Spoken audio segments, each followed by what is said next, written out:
New ইয়র্কের Yankee stadium তখন থমথমে। ঘরের মাঠে তারা কখনো ম্যাচ হারে না।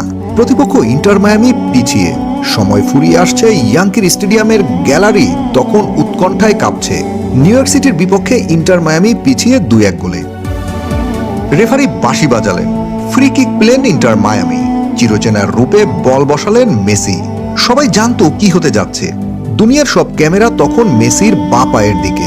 সবাই ভাবছিল হয়তো বরাবরের মতো ট্রেডমার্ক কার্ল করে বল জালে জড়াবেন, কিন্তু না। মেসি এবার দেখালেন তার অ্যাডাপটিভ টেকনিকের চূড়ান্ত রূপ। যেরকম করে স্টেপ নেন সেরকমও না। লং রেঞ্জ ফ্রি কিক থেকে এক বুলেট গতির বাঁ পায়ের শট, যা সামান্য ডিফ্লেক্ট হয়ে গোলরক্ষক ম্যাট ফ্রিজকে সম্পূর্ণ বোকা বানিয়ে জড়িয়ে গেল জালে। ম্যাট ফ্রিজ ভাবছিলেন কি হলো, এটা কেমন ফ্রি কিক। এটা ছিল মেসির ক্যারিয়ারের ৭১তম direct free kick goal.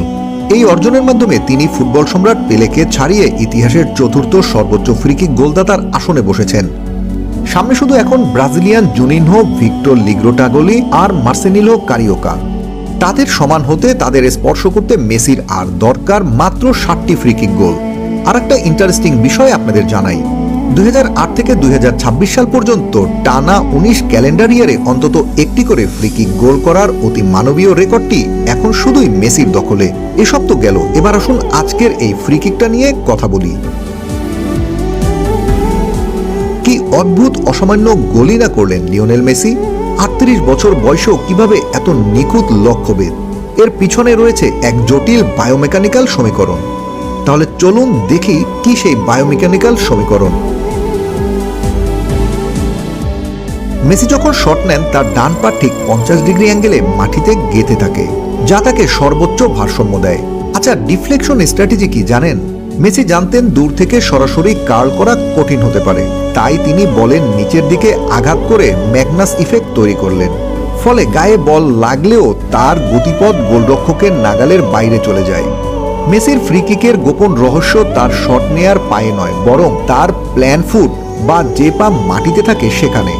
New York সিটির গোলরক্ষক ম্যাট ফ্রিক্স দেয়াল সাজিয়েছিলেন একদম নিখুঁতভাবে, কিন্তু তিনি জানতেন না ফুটবল ইতিহাসের শ্রেষ্ঠ অ্যালগরিদম তখনও তার বিরুদ্ধে কাজ করছে।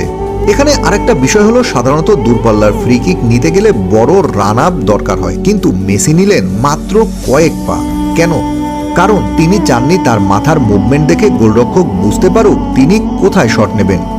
এই কম্প্যাক্ট ফ্রেম গোলরক্ষককে শেষ মুহূর্ত পর্যন্ত দ্বিধায় রাখে, বল কি দেয়ালের উপর দিয়ে যাবে না দেয়ালের সাইড দিয়ে যাবে। সবচেয়ে অদ্ভুত বিষয় হলো, শট নেয়ার পর মেসি তার স্ট্রাইকিং লেগ মাটিতে ফেলার আগেই ডান পা সরিয়ে নেন। এই টেকনিকটি তার গোড়ালিকে বাড়তি চাপ থেকে বাঁচায়। কাকতালীয়ভাবে কনকাকাপ চ্যাম্পিয়ন্স কাপের ৯০০ গোলের মাইলফলক ছোঁয়ার মাত্র কয়েকদিন পরেই তিনি পা দিলেন ৯০১ ঘরে, ১০০০ গোলের লক্ষ্যের দিকে আরও এক ধাপ এগিয়ে। তার ৯০১তম গোলটি একটি ফ্রি কিক ছাড়া অন্য কোনো উপায় হওয়া সম্ভব ছিল না। মেসির এই মাস্টারপিস থেকেই ইন্টার মায়ামি জয়ের রসদ পায়, যা পরে ৭৪ মিনিটে মাইকেলের হেডে ৩-২ গোলের নাটকীয় জয়ের রূপ নেয়।